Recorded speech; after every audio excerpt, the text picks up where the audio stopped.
Consilium meeting, which is delivered with the support of the WHO Europe.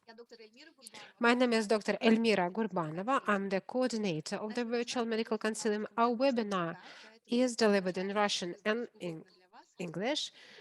We encourage you to choose the language you prefer. Today we have this second webinar in the series dedicated to pediatric TB. I would like to remind you that on June 1, we had the first session dedicated to the treatment of TB infection and detection of tuberculosis. You can find all the recordings and all the materials in the repository, link to which is presented in the chat. Today we will cover recommendations, new recommendations on the treatment of drug-susceptible and drug-resistant TB. And our colleagues from the headquarters who were directly involved in the development of the guidelines will deliver them. In addition to that, we will also touch upon access to new drug formulations for children. If you have any questions during this webinar, please leave them in the chat. Today we will have two Q&A sessions. In order to open the webinar, I'm very glad to pass the mic to Dr. Askar Yedilbayev, who is the team lead on tuberculosis, WHO Europe. Dear Elmira, thank you very much. Good day, dear colleagues. I'm very glad to welcome you at the webinar. And I would like to wish all of you good health first and foremost, and all the success. Today we have 122 people on call, and it's really great to see such a huge response and huge interest towards the topics we try to cover. And we try to cover the most topical issues which you might find useful in your everyday clinical work and life. Today's webinar is the continuation of the one we started on the 1st of June, and the topic is really important, and therefore we are very grateful to our colleagues from the Global TB Program of the World Health Organization in Geneva for agreeing to cover this topic. We also are grateful to our colleagues from the Stop TB Partnership who will tell you about the access to new formulations for children to treat pediatric TB, especially with drug resistance. I would like also to say that currently the World Health Organization is working on issuing new guidelines on the treatment of drug-resistant tuberculosis. You might have heard about that. A brief information circular was published, which presents the outcomes of the meeting of the Guidelines Development Group. And it also presents the plans and the new developments for the new consolidated guidelines. What is new? Shorter 6-month treatment regimen containing bedaquiline, linezolid, predominant, and one regimen with moxifloxacin for XDR and pre-XDR TB. And currently, the World Health Organization is finalizing the guidelines. Closer to the end of this calendar year, it will be published. And it will provide clear guidelines on how to use these treatment regimens. But this material, this brief information circular was published to prepare you, to inform you in advance about the new developments. Alongside all that, the World Health Organization has convened a special working group consisting of clinicians and technical experts who are capable of explaining all the aspects of managing patients on 6-month regimen within programmatic use, which are going to be recommended. We will present more details in the chat during this webinar. And if you have any questions, we will be very glad to provide you answers in written form and have face-to-face or virtual country sessions as well. Thank you, Askar. And without further ado, I would like to introduce Dr. Sabine from the headquarters, who will tell us about shorter treatment regimens, the ones we have been waiting for, shorter treatment regimens for drug-susceptible and drug-resistant TB in children.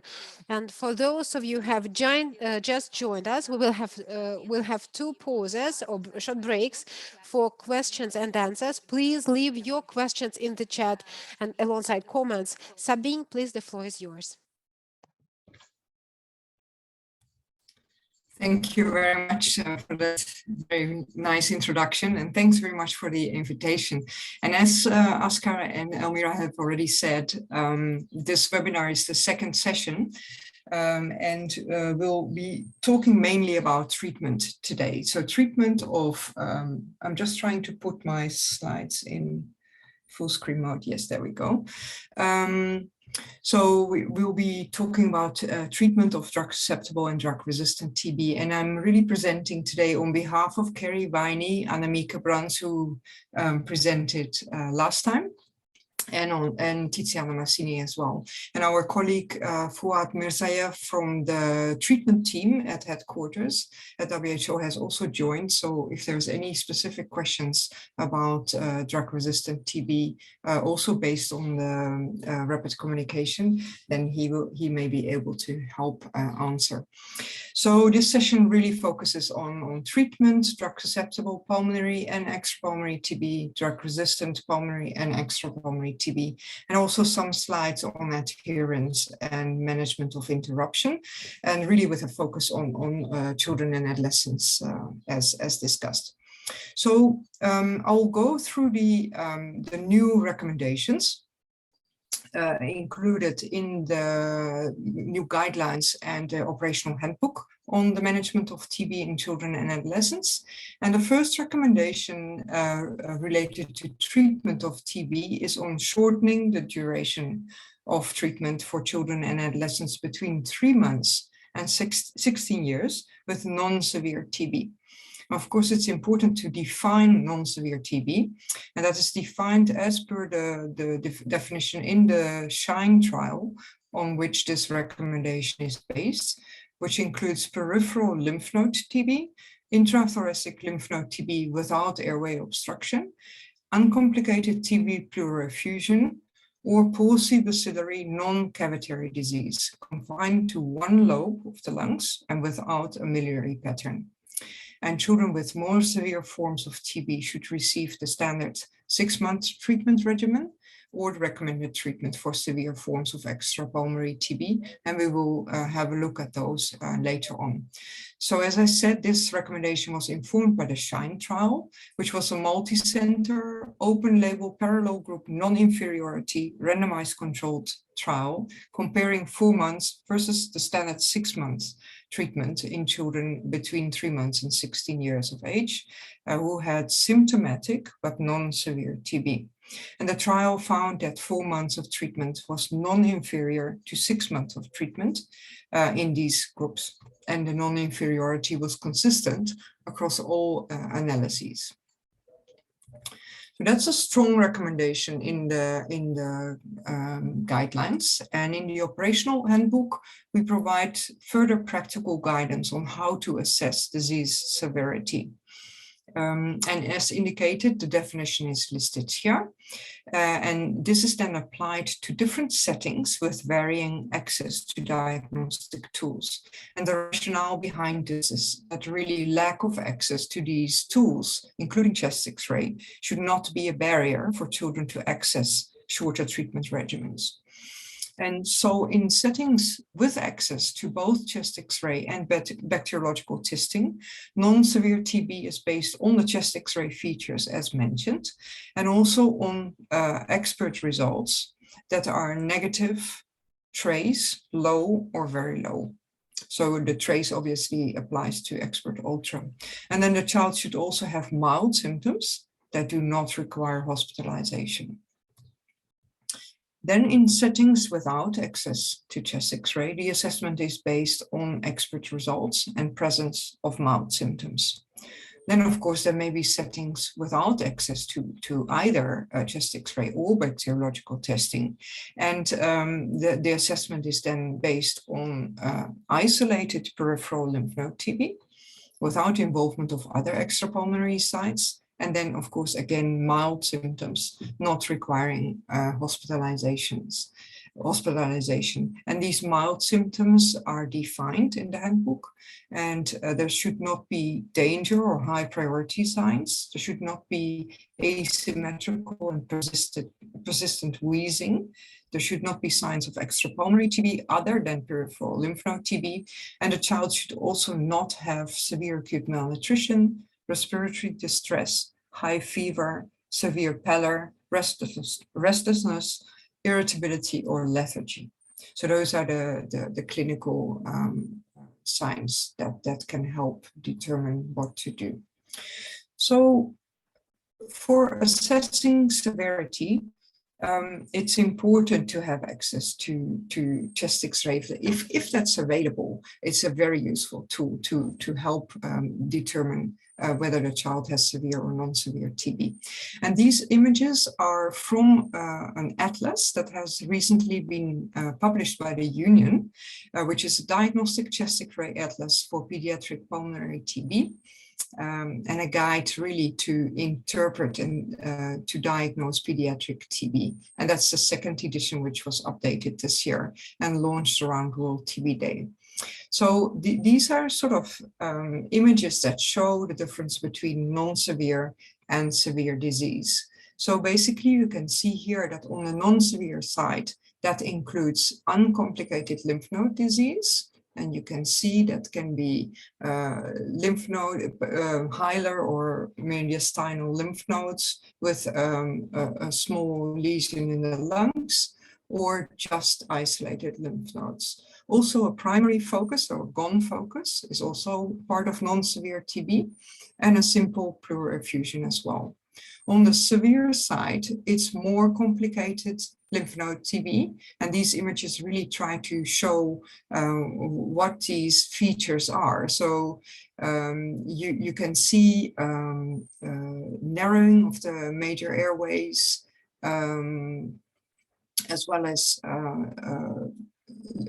basically involvement of more than of a whole lobe or more than one lobe. So airway compression, deviation, associated hyperinflation or collapse, and or extensive, which is more than one lobe involvement of the parenchyma. Then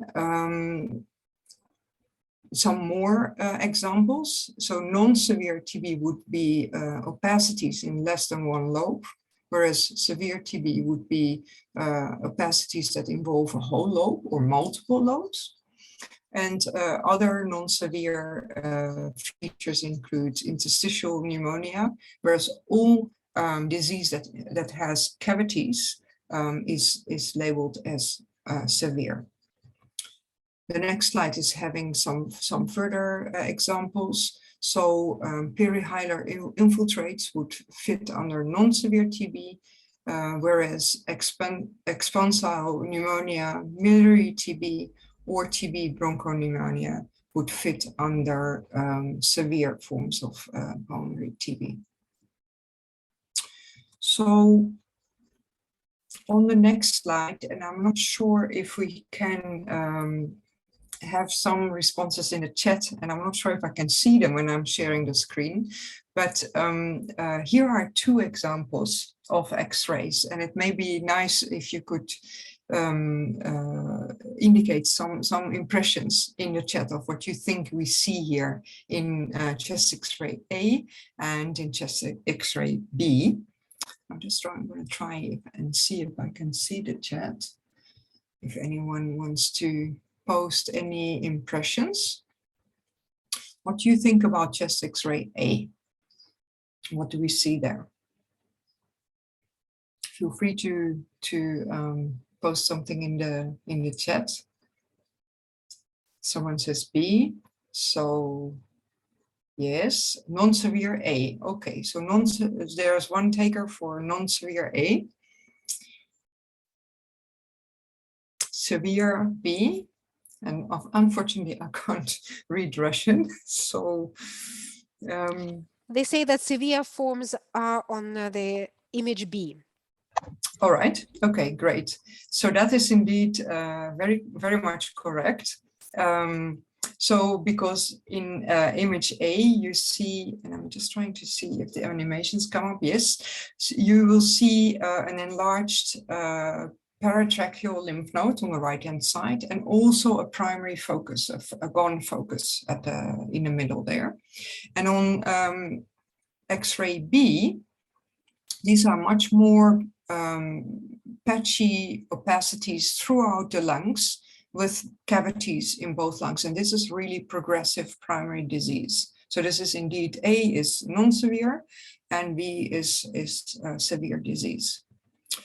So let's have a look at the next one. So there are 3 X-rays, C, D, and E. What do you think about those? And I hope you can see it on the screen because the quality may not be very good. So here, I'm trying to find the chat again. Here, X-ray C, what do you think about that?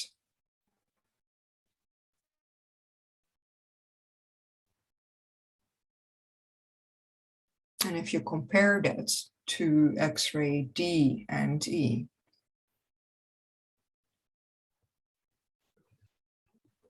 And maybe you can help me to translate what the guesses, yeah, that's image C belongs to TV severe form.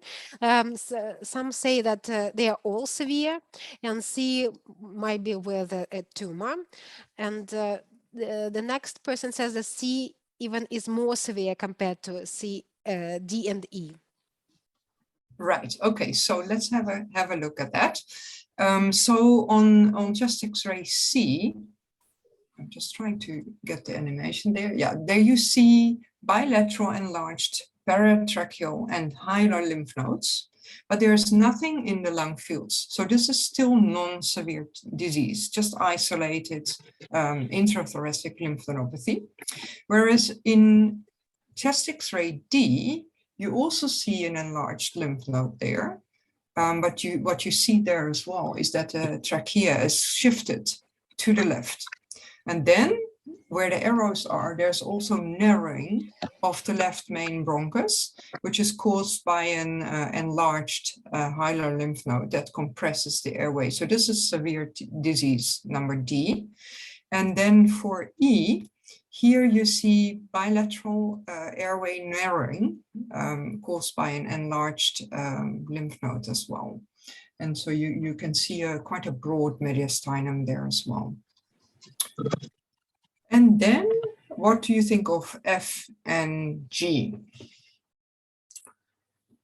What do we see in F and what do we see in G, and which one would be severe and which one would be less severe, non-severe?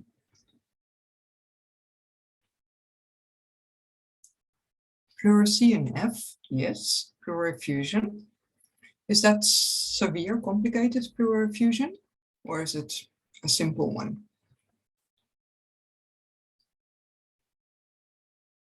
And now I'm lost again with all the... F is severe, as somebody said. And I can't really make anything of the people believe ones. That some believe that it's complicated, some non-complicated. Okay. Right, so let's have a look. So this is really in F, it's really uncomplicated pleural effusion. It is quite a big effusion, but it's there's nothing else that is problematic. So this is still uncomplicated and would count as non-severe disease. Whereas on the right for G, there is also a pleural effusion on the right, but it's more loculated. And there's also some underlying lung disease. So that would count as more severe disease.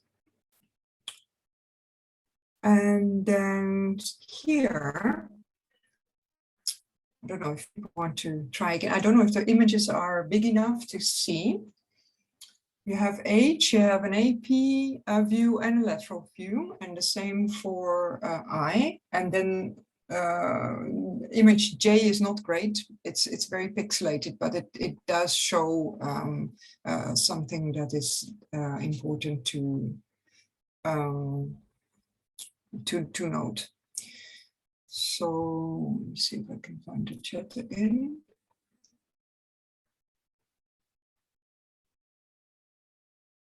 Anyone else? Any other ideas about H, I, and J? People say J is severe, J is more severe. Mm-hmm. People saying that J is the most severe among the other pictures. Right, right. Okay, so when we look at H, you see there is a segmental opacity of the right middle lobe, right, with just involvement of a segment of the lobe, but not the entire lobe. So this is non-severe TB. And in I, it is a little bit similar, except that it involves the right lower lobe with right paratracheal lymph nodes. But this is also still non-severe TB because it's not the full lobe or more than one lobe that is affected. Whereas then on the right-hand side in J, you see a opacification of the entire right upper lobe, although the chest X-ray is slightly rotated. And there may be enlarged lymph nodes, but you can't really see them due to the dense opacification. So this is severe disease indeed. And then going to the next ones, and these are the last X-rays, and it's really nice to have a bit of interaction, and feel free to ask further questions in the chat as well. So what do we see in K, and what do you think of L?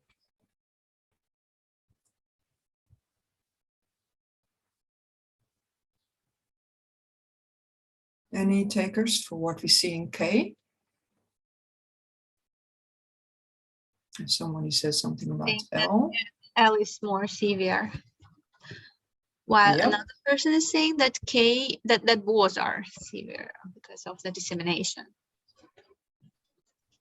Very good, because actually both are severe forms of TB. So K really shows the typical fine millet-sized nodules, all of similar size and very evenly spread throughout both lung fields. And there are no other radiological signs of primary TB. And this is really typical of miliary disseminated TB. So this is severe disease. And then on the right for X-ray L, there's patchy opacities, which are widespread throughout both lungs, and areas of breakdown as well with cavity formation, mainly on the right. There's also compression of the left main bronchus, likely an enlarged lymph node in the subcarinal area. So this is TB bronchopneumonia in an infant, which is severe disease. Great, thanks very much for all those inputs.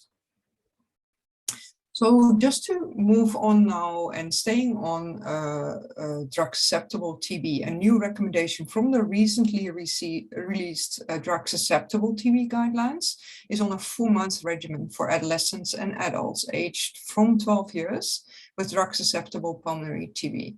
And the regimen consists of 2 months of INH, rifampicin, moxifloxacin, and pyrazinamide, which is then followed by 2 months of the same drugs without pyrazinamide. And this recommendation is based on study 31, which was also an international multi-center randomized open label controlled 3-arm non-inferiority trial among adolescents and adults from 12 years with smear positive and culture positive pulmonary TB. And it was done in 13 countries. And the arm that looked at rifampicin and moxifloxacin as part of the regimen demonstrated non-inferiority compared to the standard 6-month regimen. The primary endpoints in the study was disease-free survival at 12 months, and the primary safety outcome was grade 3 or more adverse drug events during treatment. And this recommendation is applicable to subgroups for which evidence was available. And just to give you a little bit of more information of the subgroups that were then excluded, sorry. So patients weighing less than 40 kilos with more severe forms of extrapulmonary TB, also people living with HIV who had a CD4 count of less than 100, and children under 12, obviously, with the youngest trial participant being 13 years of age. And also excluded were pregnant and breastfeeding and postpartum women because of the uncertainties about the safety of rifampicin and moxifloxacin mainly. So implementation considerations include considerations around the use of drug susceptibility testing. And although DST would be highly desirable for quinolones, it would not be necessary for patients with confirmed rifampicin susceptible TB by a reliable WHO recommended rapid molecular test. And the prevalence of quinolone resistance in patients without confirmed rifampicin resistance is usually low. In settings where the prevalence of resistance to quinolones is high because of widespread use for other conditions, DST for quinolones would be highly recommended at baseline to exclude resistance. And then at the early stages of introduction of this regimen, treatment support with observation may be important, given the current pill burden and a lack of a fixed dose combination formulation. Currently, the overall pill burden will be high for patients on this regimen because there's no FDC, and that of course may affect acceptability. And hopefully this situation will change as the uptake improves. And currently the costs are also quite high, substantially higher than that of the 6-month regimen, mainly due to the price of rifampicin. And again, this situation may change as uptake improves and creating more demands. And then in basically administration with food, the study showed that the exposure of the rifampicin dose of 900 milligrams with a high fat meal would lead to similar exposures to that of 1200 milligrams without food. So the proposed strategy is to use 1200 milligrams with a modest food requirement. And the choice of regimen will really be guided by eligibility criteria, the age of the patient, and patient preference. So moving on now to the various regimens that are recommended for the treatment of drug-susceptible pulmonary TB. Here you see a table from the operational handbook on child and adolescent TB. And you can note that in infants who are aged below 3 months or weighing less than 3 kilos, they should still receive the 6-month standard regimen because they were not included in the SHINE trial. So we do not have specific evidence on the efficacy of shortening duration in this age group. And then for children and adolescents between 3 months to 12 years, we have options depending on the severity of disease. So for the children who have non-severe TB, they can be treated with a 4-month regimen. So basically it's a shortening of the continuation phase by 2 months. And those with severe forms of TB would need to get the 6-month regimen, the standard regimen. And then for adolescents between 12 and 16 years, they have different options as well. For non-severe TB, obviously, they can also be using the SHINE regimen. For more severe TB, they would be treated for 6 months using the standard regimen. But then, as we've seen, the rifampicin moxifloxacin regimen based on study 31 would also be an option for them. And then for older adolescents from 16 years of age, they have the option of the study 31 regimen, as well as the standard 6-month regimen. And then ethambutol is recommended to be added in the intensive phase, so the first 2 months of treatment for children living with HIV or in high HIV prevalence settings. And the dosing of the 4-month regimens is really the standard WHO dosing by weight for the 4 months regimen, and then also standard dosing for the study 31 regimen with 400 milligrams of moxifloxacin and 1200 milligrams of rifampicin.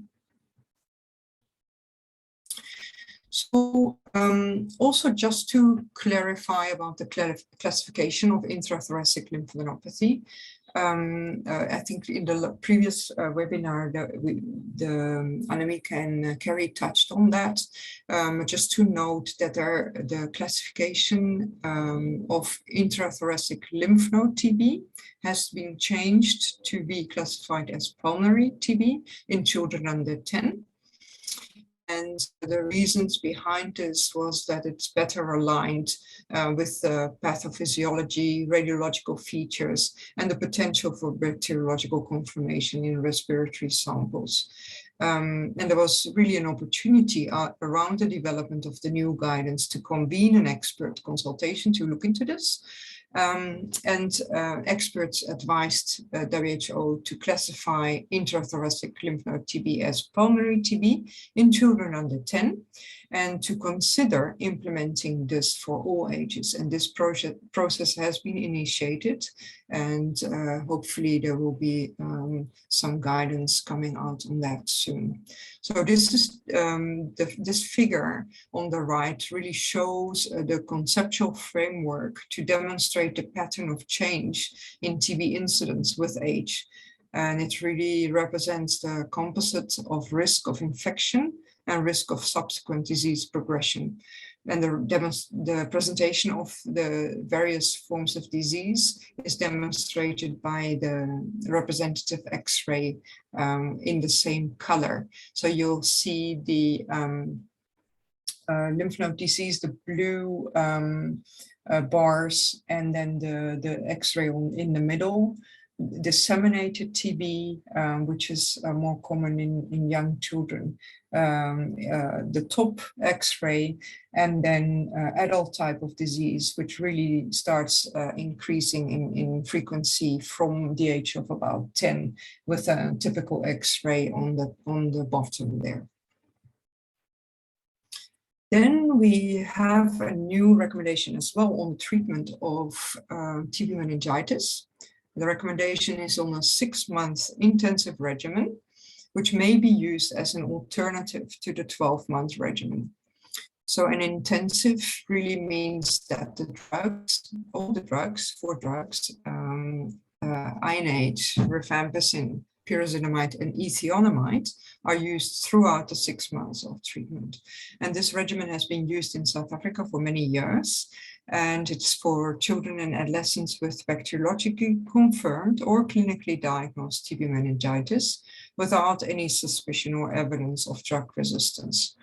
There was unfortunately not enough data on children living with HIV being treated with this regimen to expand the recommendation to this group. Although in South Africa, this regimen is used for 9 months in children living with HIV. And a dosing strategy for this regimen is included in the operational handbook. And then moving into drug-susceptible extrapulmonary TB, this is a table again from the operational handbook, which shows the different regimens to use for different age groups and type of TB. So in young infants with peripheral lymph node TB, you should use the 6-month regimen, standard regimen. In children and adolescents between 3 months and 16 years, similar to the other table, if they have peripheral lymph node TB only, they can be treated with the 4 months regimen, the SHINE trial regimen. Then in adolescents more than 16 years with peripheral lymph node TB, they should get the standard 6-month regimen. and in children and adolescents, basically with extrapulmonary TB, of course, the 6-month regimen can also be used.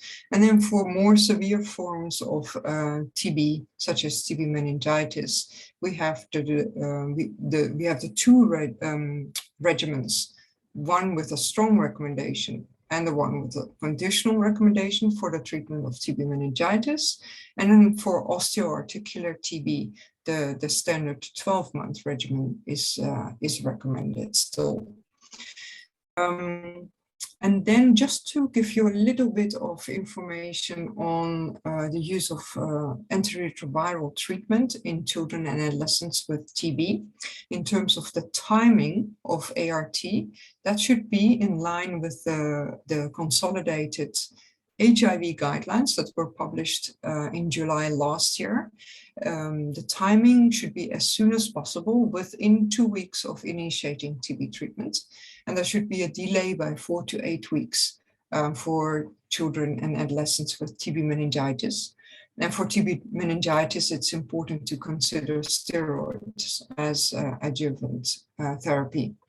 And then in terms of the choice of ART regimen, there also it's advised to follow the 2021 consolidated HIV guidelines.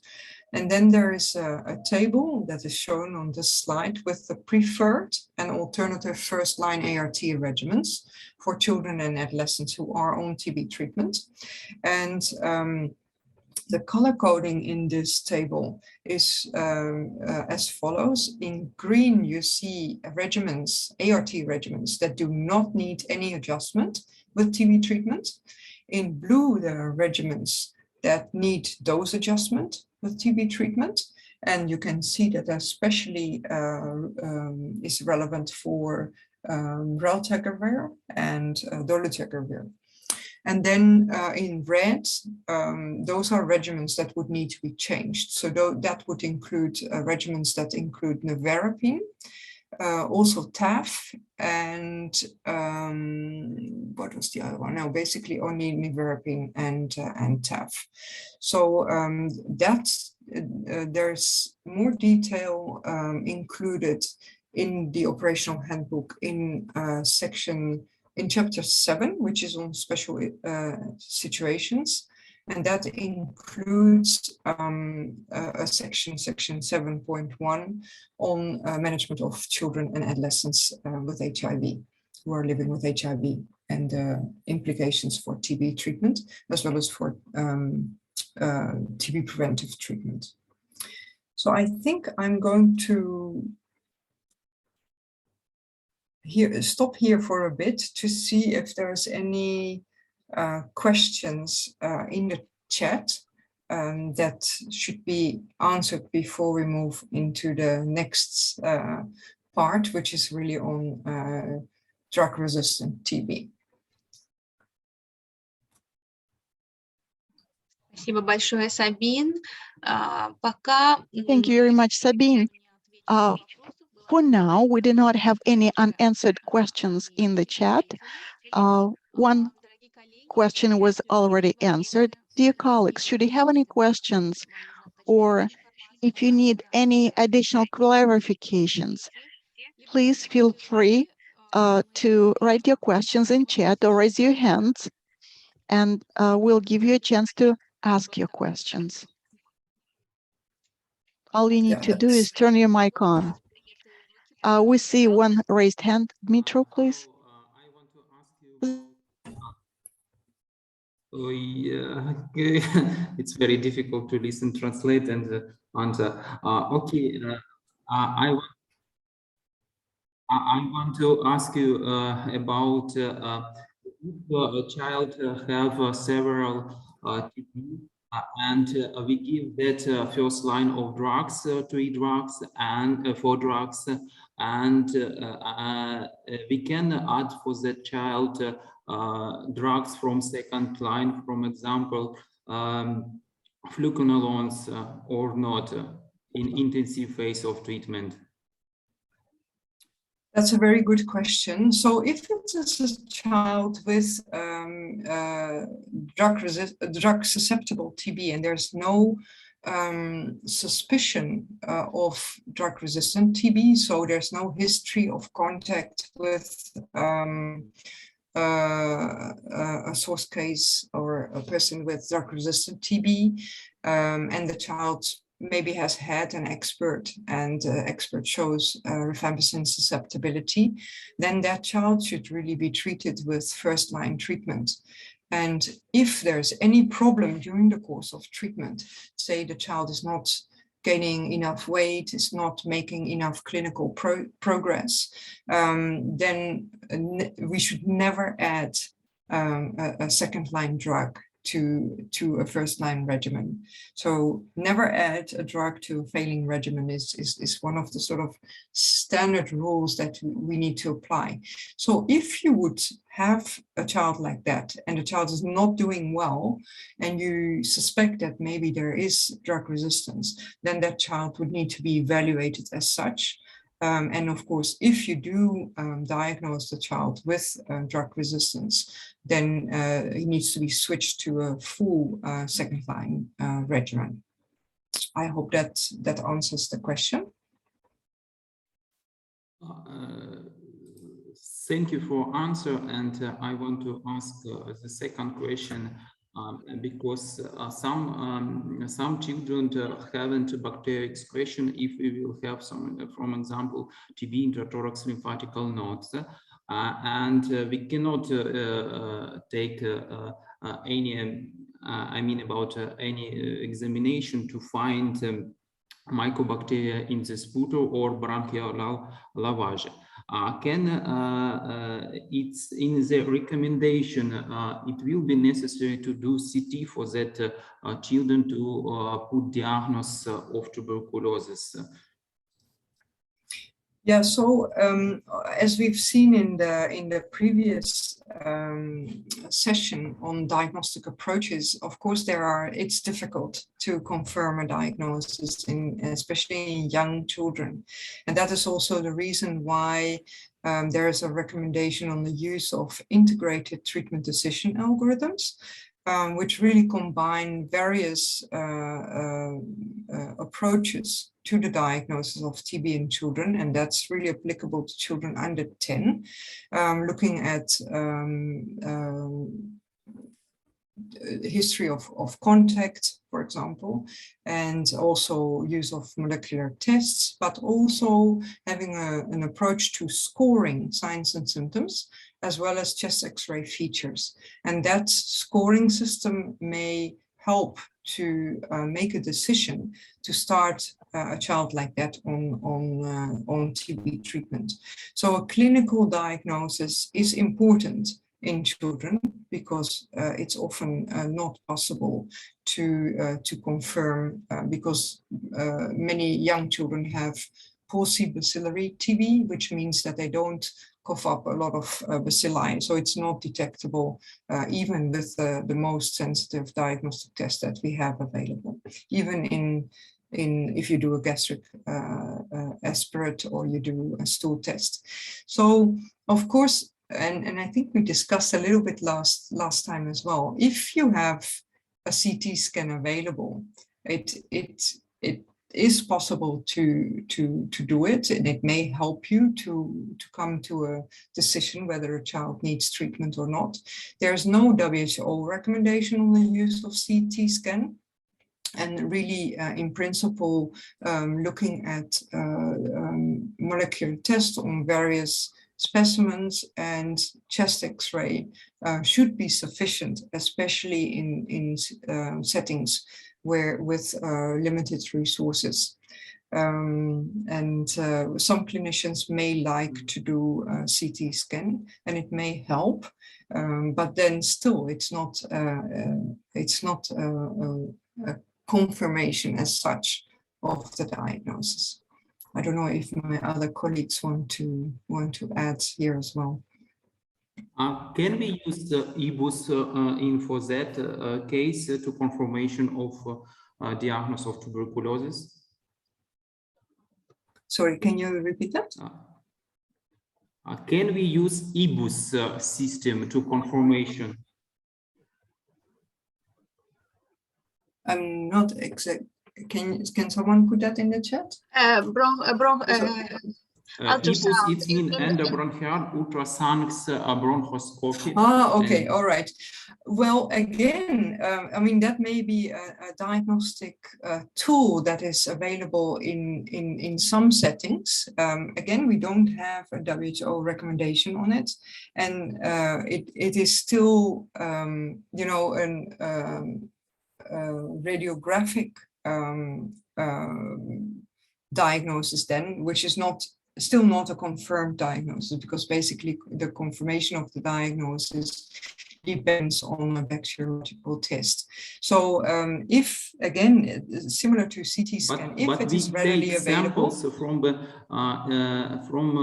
intrathorax lymphatical nodes, and we can take culture and microscopic to find mycobacteria, because it will be samples inside intrathorax lymphatical nodes. Right. Well, yeah, of course, that would be bacteriological confirmation. But I think we do need to realize that it is quite an invasive procedure. And then still the yield will be quite low, because even in the lymph nodes, there will not be a huge amount of bacilli present there, especially in young children. I hope that answers your question. Yeah, thank you, Sabine. Yes, thank you very much. Thank you. Коллеги, есть ли еще желающие задать вопросы? Пожалуйста. Dear colleagues, if you want to ask your questions, please raise your hands. I don't see any raised hands or questions in chat. Then, okay. Sabine, I think you can continue with your presentation. Thank you. I will continue now to move into drug-resistant TB. So the first recommendation on drug-resistant TB covers, or actually the last two recommendations that we have on treatment covers the use of bedaquiline in children under 6 and the laminate in children under 3 years who have multidrug-resistant or rifampicin-resistant TB.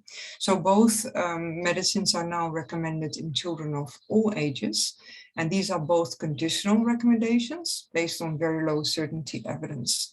And bedaquiline may be used as part of the shorter oral bedaquiline-containing regimen or as part of longer regimens, and the laminate as a group C drug may be used as part of longer regimens. And so these new recommendations mean that it is possible to build all oral regimens for children of all ages, including neonates, and countries are encouraged to stop using injectables as these are no longer recommended. And as we will see later, the handbook, the operational handbook, contains an updated dosing table, which expands the lowest weight band to 3 kilos for all second-line drugs.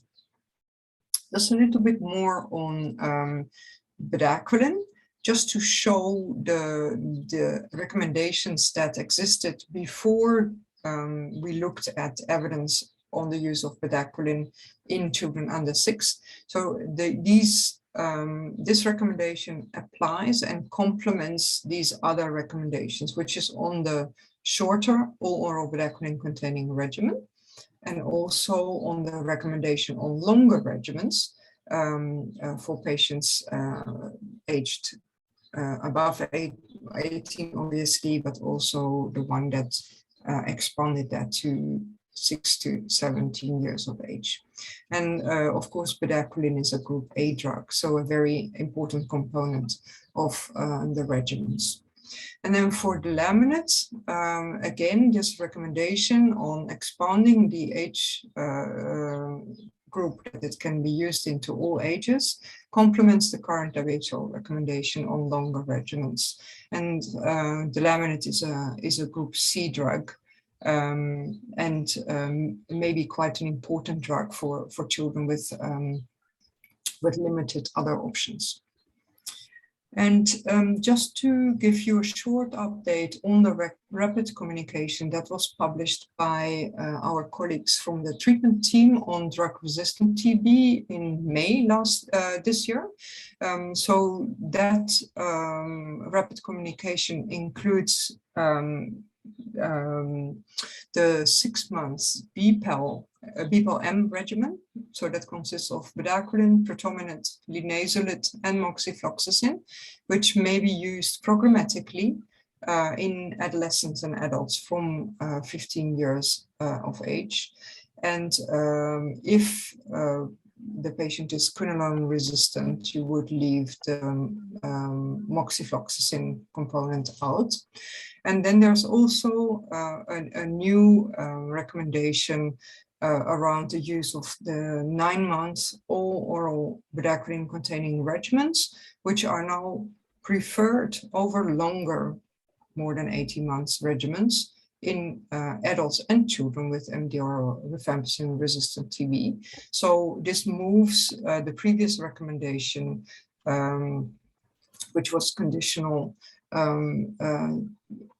to be much stronger, and that these shorter regimens are really preferred.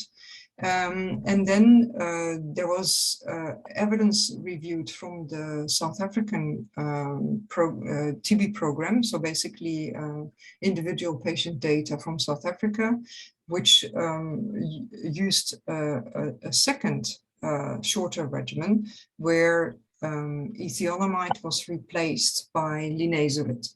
So this regimen with 2 months of linezolid as an alternative to 4 months of ethiolamide is also one of the options as part of this new recommendation. And if you have any questions, I've seen that Fuad Mirzaev is on the call, so he may be able to provide more detail. And then just to go a little bit more detail on the all oral bedaquiline containing regimen, the previous one, so the one with ethiolamide. This is a 9-month regimen that also applies to children. So now with the expanded age indication for bedaquiline, that becomes usable for children of all ages. However, the eligibility criteria are quite strict. There should not be resistance to quinolones, also no previous exposure of more than 1 month to the second-line drugs in this regimen, unless susceptibility is confirmed. Also no severe forms of extrapulmonary TB other than peripheral lymphadenopathy, and no extensive TB disease. So that would mean cavities or bilateral disease on chest X-ray. And there should also not be INHA or CAT-G mutations in the child or adolescent, or the most likely source case, because this suggests that isoniazid and at high dose and ethiolamide is not effective. And then children with rifampicin resistance without further drug susceptibility testing, for example, a child who's diagnosed on expert MTB-RIF or expert ultra on stool, but no further DST, they can be treated with the available bedaquiline containing regimens at the discretion of the treating clinician. So the schematic on the right summarizes that regimen, where you can see the drugs in orange that are used, and the drugs in bluish are added if the child or adolescent is still smear culture positive after 4 months or at the end. Sorry, and then just to mention that this regimen for young children has a relatively high pill burden, especially in the first 4 to 6 months, which may be really challenging for young children, even if you use dispersible formulations. So treatment support is really important for these children. And then just a little bit on consideration for building individualized longer regimens. They should include at least 4 medicines to which the organism is likely to be susceptible.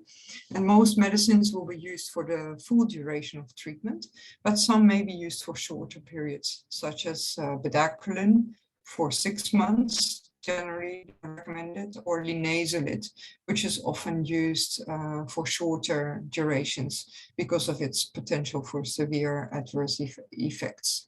And then children and adolescents with extensive forms of MDR or rifampicin-resistant TB may benefit from an additional fifth medicine, at least at the beginning of treatment, with the duration really depending on the extent of disease, the response to treatment, and also the number and efficacy of companion medicines in the regimen, as well as potential for adverse events.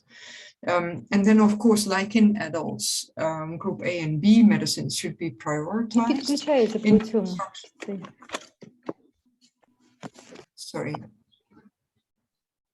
Please go ahead, Sabine. So group A and B medicines should be prioritized in the construction, as well as the laminate and other group C medicines.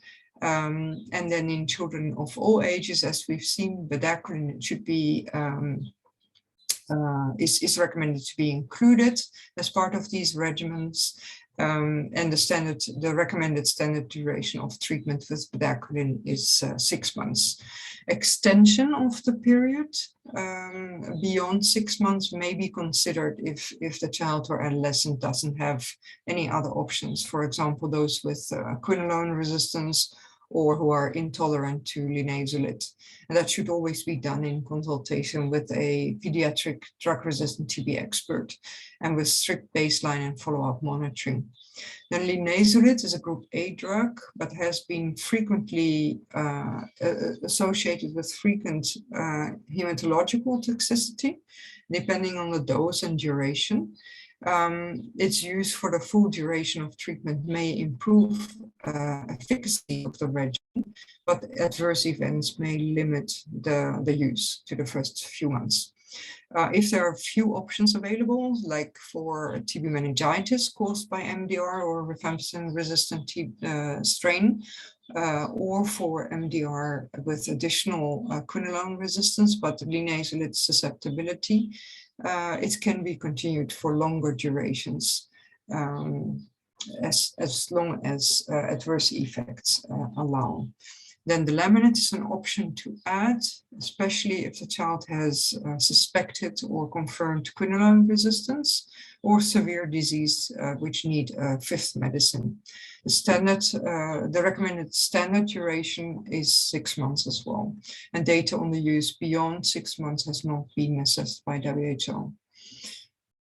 And then what is important is about the injectable agents. They should really not be used in children because of their risk of permanent hearing loss and their poor tolerability. Amikacin may be included in a treatment only in people aged 18 years or above in longer regimen when susceptibility has been demonstrated, and adequate measures to monitor for adverse reactions can be ensured. And if amikacin is not available, streptomycin may replace it under the same conditions. And this table then summarizes possible individualized regimens for children of all ages and adolescents based on these principles that I've just mentioned, and taking into consideration quinolone and other resistance and eligibility for the shorter regimens. So medicines here highlighted in red are suggestions for a fifth medicine in case of severe disease. And then looking at the orange frames, that highlights instances where the laminate and cycloserine are used together, where it is really important to monitor for neuropsychiatric side effects, which have been reported. And in fact, the product label for the laminate has been updated to note that these side effects have been described in young children. In terms of the duration of treatment, this really depends on site and severity of disease and extent of resistance, in addition to rifampicin and INH resistance. Generally, non-severe disease can be treated for less than 18 months. And in practice, many clinicians treat for 9 to 12 months. And for extensive disease, longer durations are needed. And it really depends on clinical progress, the site of disease, the resistance pattern, and the number of effective medicines. So on the right, you see this, the definition of severe disease for drug-resistant TB. And of course, we will have a presentation by GDF on the importance of child-friendly formulations, which really should be used whenever possible.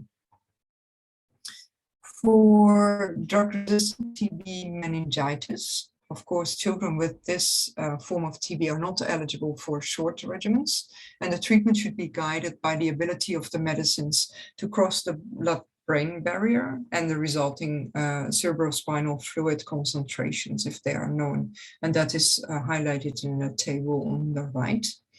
For TBM, you should prioritize quinolones, linezolid, cycloserine, and ethiolamide, if the susceptibility is likely for those drugs. And you would need at least 3 drugs with good CSF penetration. And additional drugs will really depend on the severity and extent of disease. For example, bedaquiline could be added if the child also has pulmonary TB. Longer duration of linezolid is advisable if this is tolerated, because it has a very good CSF penetration, and often there's a lack of other suitable options in these cases. Then just a short note on drug-resistant TB and HIV. In children and adolescents living with HIV who have drug-resistant TB, the approach to designing the regimens is very similar, regardless of the HIV status. But there should be a careful selection of second-line drugs in the regimen with ART. And really the most important clinically significant drug-drug interaction that needs to be considered is with bedaquiline, and ART regimens including integrase inhibitors such as dolutegravir are the best option for children living with HIV who are on bedaquiline, as there are no clinically significant drug-drug interactions expected. ART regimens that contain efavirenz should be avoided, as efavirenz substantially lowers the concentration of bedaquiline. And other options include lopinavir, ritonavir, which may result in elevated bedaquiline exposures, but this usually doesn't lead to an increase in adverse events.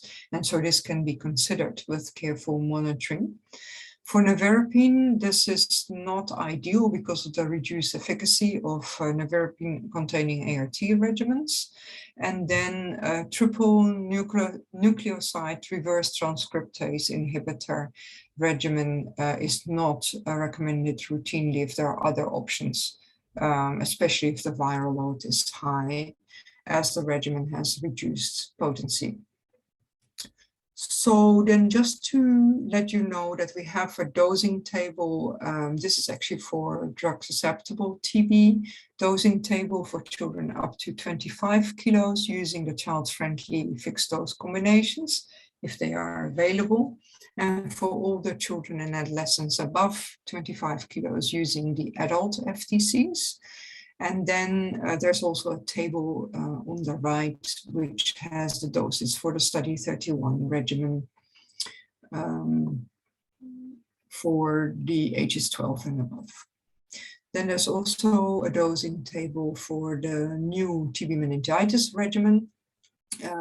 There's options for the youngest children using the available child-friendly dispersible fixed dose combinations. And then combined with single tablets for pyrazinamide and ethionamide.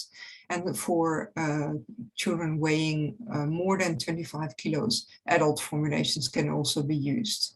And they can also reduce the pill burden, which can be quite high for this regimen. Then for the dosing table for second-line drugs, there's an updated dosing table in Annex 6 of the operational handbook. And this covers all second-line drugs from 3 kilos.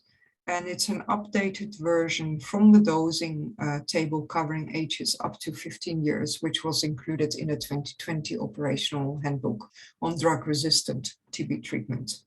And later on, we are hoping that we can produce one full table with all weight bands. And just to flag the changes compared to the previous dosing table. So as I mentioned, a weight band was added to cover 3 to 5 kilos. So the full weight range covers 3 to under 46 kilos. And then there's a slight update to the way the weight bands are written down. So for example, what used to be 5 to 6 kilos is now presented at 5 to under 7 kilos. Then the new formulations for bedaquiline and laminate are included, and also the one for linezolid. There's more details on the administration of the formulations in water. And just a little bit on treatment monitoring. What is important is really to assess for the resolution or persistence of symptoms, and of course for adverse events. Weight needs to be measured regularly with dosing adjusted as the child gains weight. Adherence is important to assess on a regular basis. And if the child was expert smear or culture positive at the diagnosis, follow-up sputum samples should be done at 2 months and at treatment completion. But the most valuable markers in children really are symptomatic improvement and weight gain. And of course, if the follow-up smear is positive, further investigations need to be done to assess for drug resistance or other causes of a poor response. And if a child cannot expectorate, it is not necessary to repeat specimens at the end of treatment if the specimen 2 months is negative. But it's not indicated, and I think that's important, if you have a child with a clinical diagnosis, so unconfirmed TB, there's no need to repeat a sample collection at 2 months, unless the child does not respond clinically. Also, a follow-up chest X-ray is not needed if the child is responding well to treatment. Then there's some information on indications for referral and hospitalization. For referral, depending on the level of care that you are, of course, severe forms of TB, like TB meningitis, peritonitis, pericarditis, other severe forms of TB, and presumed MDR or rifampicin resistant TB should be referred to a specialist if the management capacity is not sufficient where the child is. And hospitalization is really reserved for specific clinical indications. And this slide really lists them, and it includes severe malnutrition, signs of severe pneumonia, other comorbidities like severe anemia, children and adolescents with HIV, if they have severe HIV-associated disease, and also social or logistical reasons that could impact on adherence. Neonates weighing less than 4 kilos, and any child with severe adverse reactions. And important to note that it's really not necessary to hospitalize children who are on TB preventive treatment. In terms of treatment adherence, here is a list of messages for treatment supporters of children and adolescents with TB. It's important to have an education session to really discuss TB disease, medicines, dosages and preparations used, how to take the medicines, how to administer the child-friendly medicines, for example, as well. Give feedback and check that everything has been understood, information on side effects, how to use the treatment card, and review the need for any further support, like for transport, for follow-ups or nutritional support. And it's also important to engage adolescents in their care. There's a very useful resource that has been produced by the Sentinel project on pediatric drug-resistant TB, which is on counseling using a family-centered approach. That you may be interested in looking at. And I think the slides will be made available so that you can check that link afterwards. And at the request of the organizers, a little bit on management of treatment interruption. This is really for drug-susceptible TB. And this table summarizes the approach based on the phase of treatment that the child or adolescent is in, so intensive phase versus continuation phase, and then how much interruption, how many doses the interruption has been, like less than 14 days. One can generally continue if the child is in the intensive phase. If it's more than 14 days, the intensive phase would need to be restarted. And then the continuation phase, it will really depend on how much, what percentage of the doses have been completed within a certain period of time. So for the sake of time, I will skip this a little bit quickly, but this is all available in the operational handbook. Then just one note, the last slide, this is on school attendance. As most young children do not have infectious forms of TB, they can return to school or preschool as soon as they are feeling better on treatment. For older kids and adolescents and younger children who are bacteriologically confirmed, they should not attend school while they are infectious. But generally, after 2 weeks of starting treatment, if there's good adherence and clinical improvement, most children and adolescents are no longer infectious and can go back to school. And at that point, there's also no need to wear masks then for preventing transmission. So this has brought me to the end of this this long set of slides. I would really like to acknowledge our director, Dr. Teresa Kazaeva, our unit head, Farai Marvunga, Kerry and Annemieke and Tiziana and other colleagues from the Global TB program, and of course all the experts who contributed to the development of the guidelines and the handbook. So thanks very much for your attention, and happy to take further questions. Огромное спасибо, Сабина, за такой невероятно Thank you very much, Sabine, for such an exciting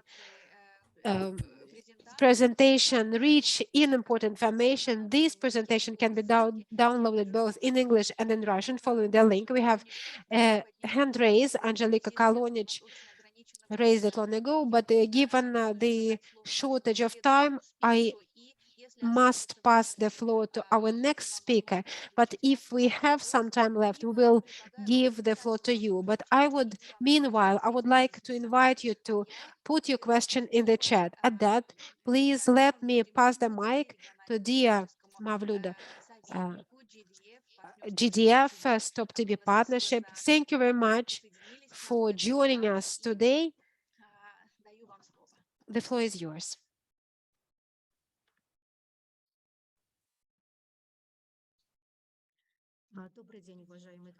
Good day, dear colleagues.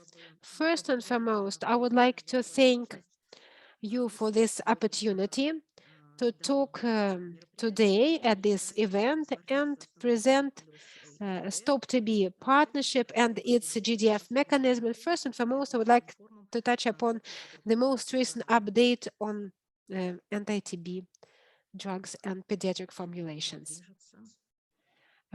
Unfortunately, my slides are not advancing. In my presentation, I would like to touch upon the products available through GDF. I would like also to touch upon a mechanism for the provision of pediatric formulation through GDF Launchpad. And I would like also to say a few words about the instrument for support provision in procurement and planning. I would review the prices, and I will touch very briefly switching to new treatment regimen. I will also describe the key updates, maybe cover some concerns which might be present in the countries, and I will finalize my presentation with some conclusion. Before I start describing the products available through the GDF, I would like to say a few words about GDF and Stop TB partnership, and then I would touch in more details the latest updates. First and foremost, GDF is one of the components or subdivisions of the Stop TB partnership, and it is the only universal platform ensuring access to all anti-TB drugs on which the countries can procure all the WHO recommended drugs and diagnostics with international quality warranting at affordable prices. And it does not matter who is the funding body, where the money comes from. It can be national money or donor money. It doesn't matter. GDF is working in close coordination of its activities with the World Health Organization, and all the assortment of products presented at the platform is built based on the latest recommendations on treatment, diagnosis, and so on of tuberculosis. On this slide, I wanted to show you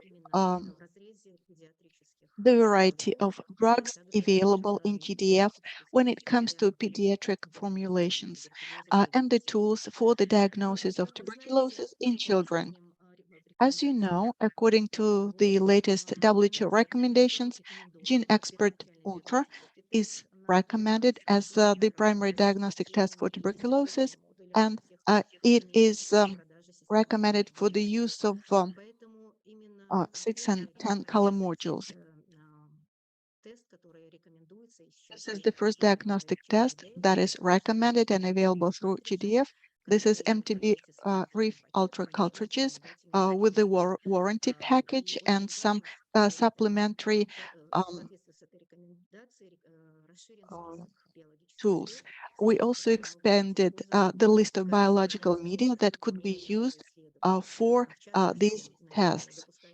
For example, it is allowed to use gastrointestinal aspirate stool and so on, which is important for the diagnosis of tuberculosis in children.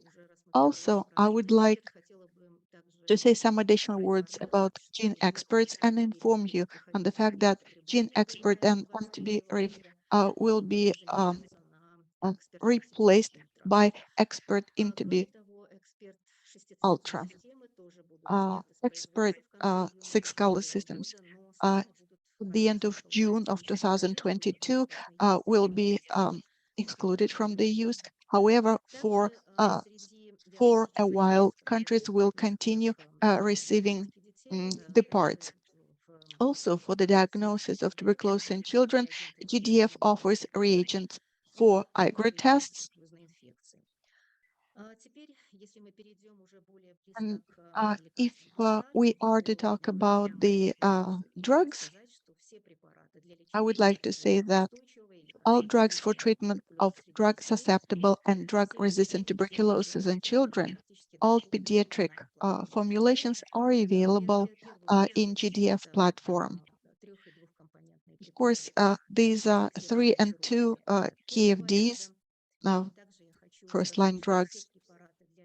And I would like to say that all drugs for a 4th-month regimen recommended for treatment of drug-susceptible tuberculosis are available through GDF.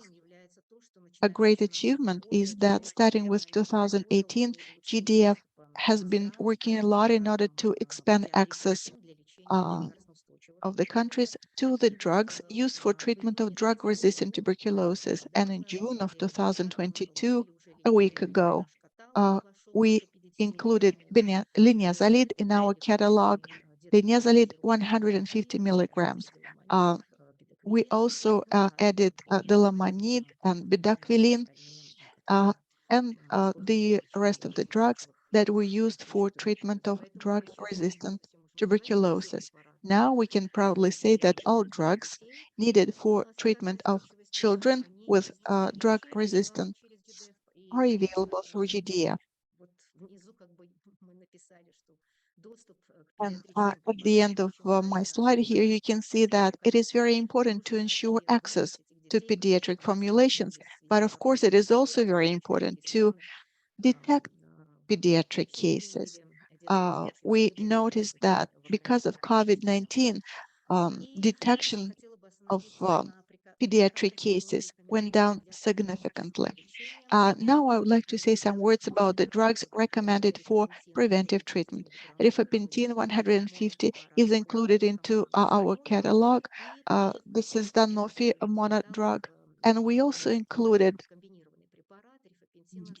a combined drug rifampicin and isoniazid 300 and 300 milligrams. It is manufactured by Mavlyuda, which manufactures a lot of first and second line drugs for children. And they pleased us a lot when they offered this drug. It was properly tested and included into our catalog.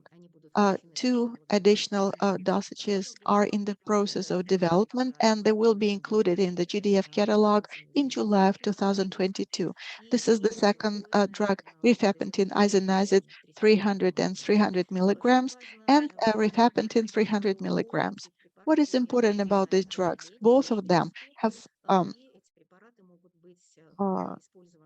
the division line, and they can be used in children. So we can break them in two and use in children, which is good. As it was noted earlier, started with 2018, GDF has been working consistently with suppliers, with the manufacturers in order to ensure access to pediatric formulations for treatment of drug-resistant tuberculosis. And here you can see the drugs recommended by the World Health Organization for treatment of drug-resistant TB. Now they are available in user-friendly formulations. Some of them are dispersible. They can be properly dosed and used in treatment of children, even very small children. It was important to bring these drugs to the market and to make them available through GDF, but also it was important to decrease the cost of these drugs, because as you realize, the demand for these drugs in the market is quite low, and not all manufacturers were willing to manufacture these drugs. And starting with 2018, we were able to decrease the prices for these drugs and for some drugs by 80%.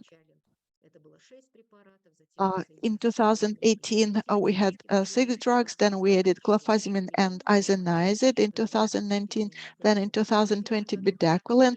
In 2021, we added delamanid in 25 milligrams, and in June of this year, we got linezolid. I also wanted to say that the first and second line drugs are being successfully procured by many countries of the world. And on this slide, you can see an increase in the number of countries that procure the first and second line drugs. Of course, the situation with the first line drugs is quite simple, and because we have a lot of patients, standard treatment regimens are used. We offer 2 KFDs, drugs with 2 and 3 drug combinations, and many countries gladly procure these drugs through GDF. And as you can see that we increase the number of countries up to 100. They procure our drugs.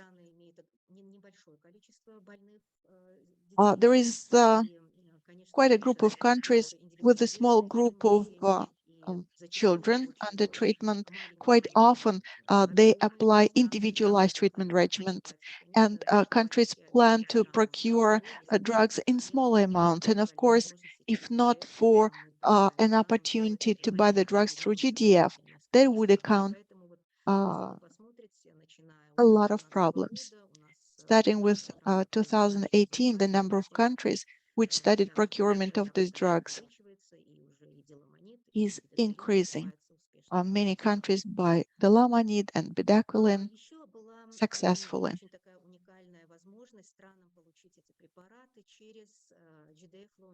Countries had an opportunity to procure the drugs through a special mechanisms of grant acquisition called GDF Launchpad. It expanded access to safer drug regimens and quality assured drugs. Initially, we identified the recipient countries, and GDF developed projections based on the historical data and based on the projected data. Those countries received grants for the second-line drugs.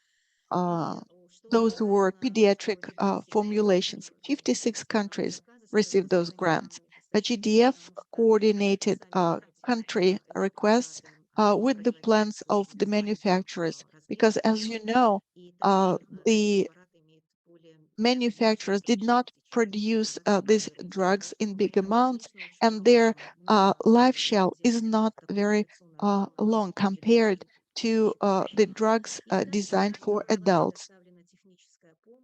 GDF also provided technical assistance in changing the national guidelines.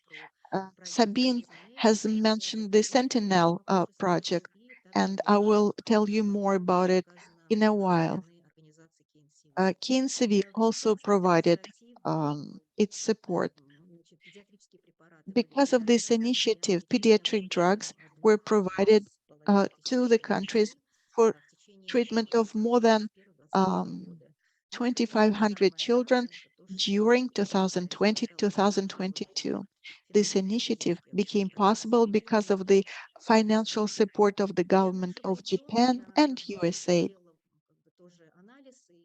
I analyzed the situation for our region, and on the slide you can see the countries that received the grants and the years when those grants were received. And you can see that 11 countries of our region received more than 600 courses of pediatric formulations, starting with 2018. Since 2019, when these drugs were delivered to some of the countries, about 550 children with drug-resistant TB were enrolled for treatment with these pediatric formulations. Of course, we did have some challenges in the use of the drugs, and they're listed here. Some countries, despite the fact that they received the drugs, did not detect cases of drug-resistant tuberculosis in treatment, or the number of these cases was very small, and so these drugs were used for treatment of adults in order not to waste them. In some countries, physicians were not properly informed about the availability of these drugs, or preferred not to use them in their practice, or used medications designed for adults.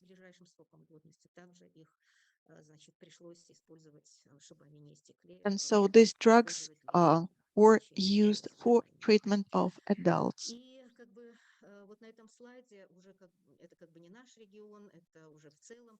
On the slide, you can see the global data, and you can see that procurement of pediatric formulations is not at the high level due to the fact that not very many children with drug-resistant TB are being detected. In 2020, the procurement was at much higher levels compared to the previous years, while in 2021, we reported another decrease. Most likely, that was the result of COVID-19. On this slide, you can see the list of all countries of the world that procure pediatric drugs. These are first-line drugs. And you can see that some countries of our region, they highlighted red, also procure pediatric first-line drugs through GDF. Also, I would like to use an opportunity and to tell you about some GDF tools that can be used for procurement. All countries are eligible for procurement of GDF drugs on the basis of their national legislation. All sources of financing are good. That could be government, that could be donors' funds or AGOs. And on this slide, you can see an increase in the number of countries that start procurement of drugs through GDF.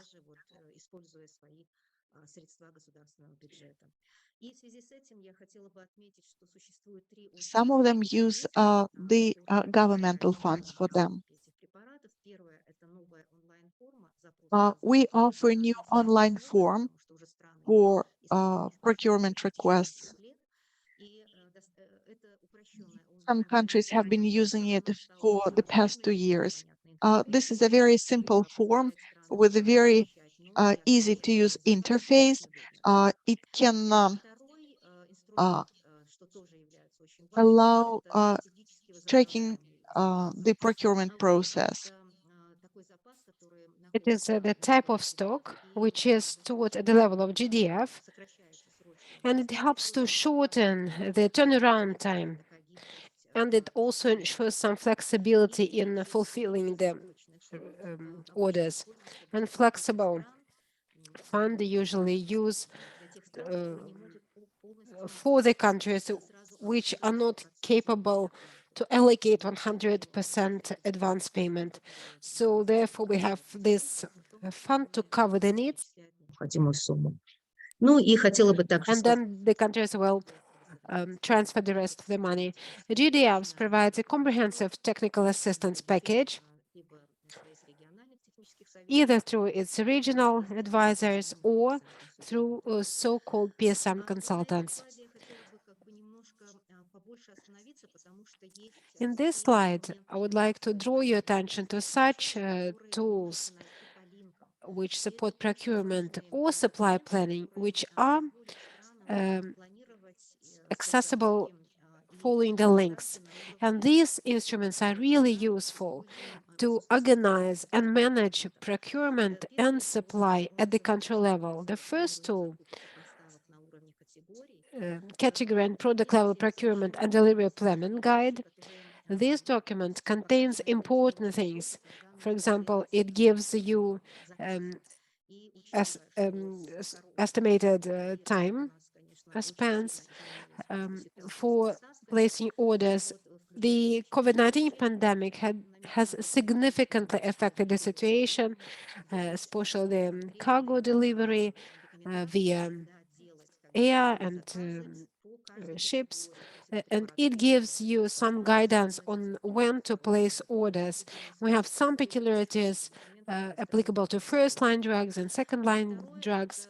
The second tool, pricing and budgeting items, which are really important when you perform budgeting work. You know that GDF continuously performs tenders and is in constant negotiation with the manufacturers, and therefore this instrument might be very useful when you perform procurement through the global fund or procurement at the local level. I also recommend use another tool, indicative reference costs, for budgeting process. You can find information on all the associated costs when you place an order. These three documents at the lower part of the slide, medicines dashboard, it's a very useful dashboard specifically developed by the GDF together with the World Health Organization, together with the Global Fund and USAID. And this instrument allows us to visualize every drug from the standpoint of various parameters. For example, its presence in the list of essential medicines, its presence in WHO recommended regimens, its availability in the catalog, in the expert review panel of the Global Fund, and so on. So this dashboard allows us to follow the progress in quality assurance. We can find out whether the drug has been pre-qualified or not. Another document, a field guide developed by Sentinel project, which also contains important recommendation, and Sabine has alluded to it, and therefore I join her in the recommendation of getting acquainted with this document. And one more document, which is also available at the Stop TB partnership website, information on child-friendly formulation for drug-resistant TB. This document has information on all child for drugs, pediatric drugs, in addition to information on formulation, package, manufacture. It also has storage, shelf life information, storage condition. You won't find this information in the GDF catalog, and all those details can be found in this particular document. One more thing, this document gives you step-by-step planning and order placement. What should be the assumptions? What assumptions should be made when calculating or estimating their needs? So very user-friendly, step-by-step directions. Therefore, I recommend you getting acquainted with it, especially if you deal with drug procurement or supply planning. And brief information why it is important to procure these drugs for TB program. What are the benefits of procuring through the GDF?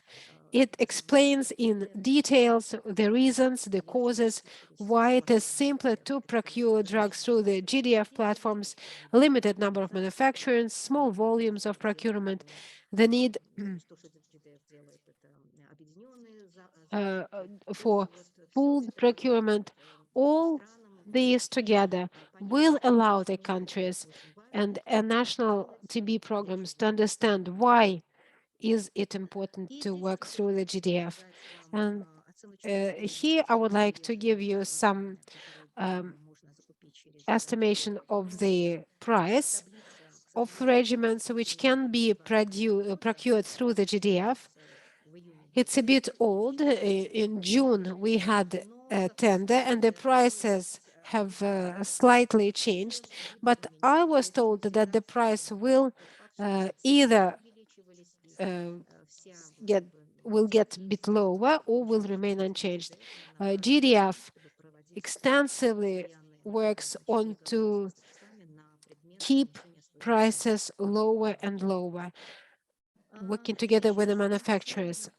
Nowadays, we are all transitioning into new treatment regimens, and this process started long ago in 2020 when first new guidelines emerged.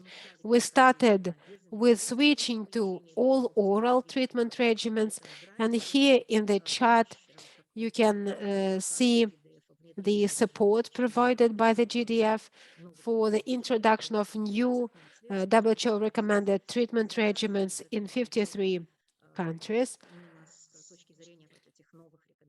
And all their support is provided with a focus on new recommendations. You see how the use of injectables is falling down this gray line, and the transition to new regimens. For example, this green line is for BIPAL. Countries are actively implementing this treatment regimen. And other shorter treatment regimens and longer all oral treatment regimens. But we all understand that when we transition to new treatment regimens, calculation and needs estimation is a very, very challenging process, because we first and foremost know that all regimens are individualized. They are based on the DSTs, and not always the country information system is well operating and capable of providing all the information. Therefore, sometimes it's difficult to validate the data. And our countries in Eastern Europe see that quite often it takes some time for us to introduce quickly changing recommendations, and not always our countries manage to catch up. There are lots of reasons for these delays, and we know all of them. And 2020, 2021, the years with the falling down notification rates because of the COVID-19 pandemic, this might result in increased stocks, in expiring shelf life of the available stocks. Therefore, we are taking measures. First and foremost, we gather data from all the countries, and we use QuantiB instrument for perform quantitative evaluation. We also assess PSM plans to understand when the countries plan to introduce, for example, a certain regimen, when they plan to shift from the old regimens. And I would like to thank all of you for such close collaboration, and I would like to thank the WHO Europe and all the consultants of the European Green Light Committee who help us in the review process, in the patients enrollment, and discussing the transition plans. And the consultants do a lot when they review all the pediatric regimens, recommend using pediatric formulations. So we can say that we are on the same page, and we go hand in hand together with the consultants of the European Green Light Committee consultants. We have some concerns about the age bands presented in the new guidelines, because they do not meet the age bands available in the countries for various treatment regimens. And this also division into severe and non-severe forms. The number of patients will be very difficult to assess, to perform proper needs estimation and calculation.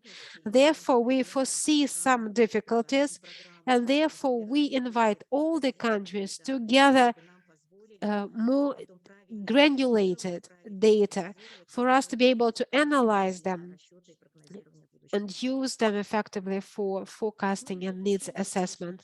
And as a conclusion, I would like to say a few words. The GDF does a lot to increase and widen access to quality assured WHO recommended products, not only for treatment and prevention, but also for screening, diagnosis of all forms of TB in children and adults.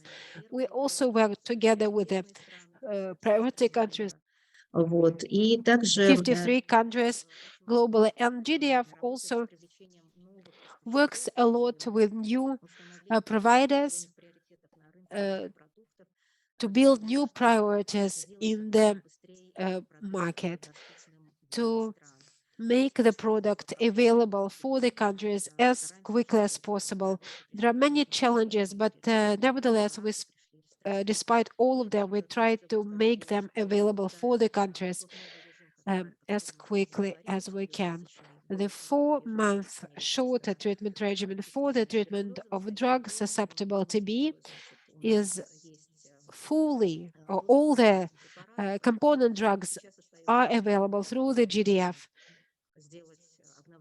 All we need to do, we need to update country clinical protocols, and the countries will need to analyze how ready they are to introduce those short treatment regimens.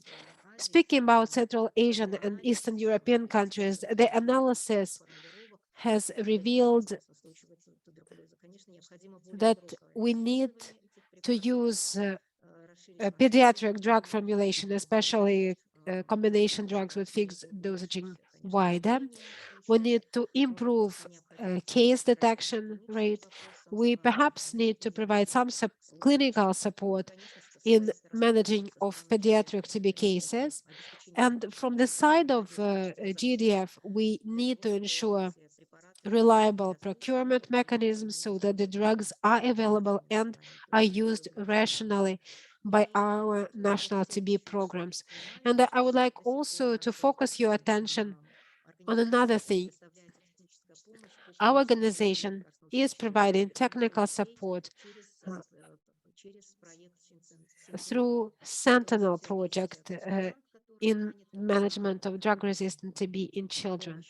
There is a special consultant who is providing some clinical support or support with trainings.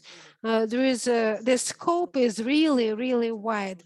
It's a huge range of technical assistance. So if the countries are willing to get this support, we are ready to provide it through this project. I would like to thank my colleagues who helped me prepare this presentation. Thank you very much for your attention, and should you have any questions, I will be glad to answer them. Thank you very much, Mavlyuda, for an excellent presentation. It was very detailed. Thank you very much for a deep analysis and the good news about the available pediatric formulations. We would like to thank Stop TB Partnership and GDF for your efforts. We have exhausted the time of our meeting, and I would like to thank the participants for your time.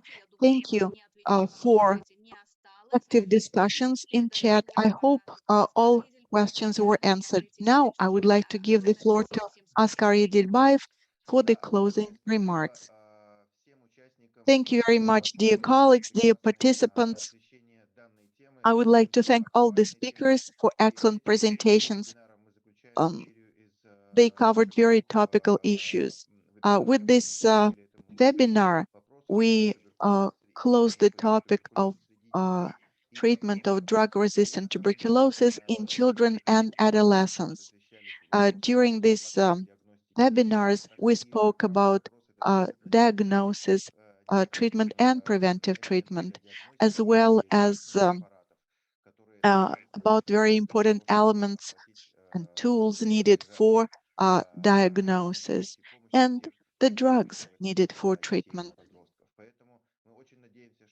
So we hope very much that in the nearest future, we will have the next meeting. The topic of the next webinar will be shared with you soon, or hopefully at the end of July or beginning of August. We will discuss the next very topical issue. I would like to wish all of you to have very good summer, good health. Thank you very much. Thank you.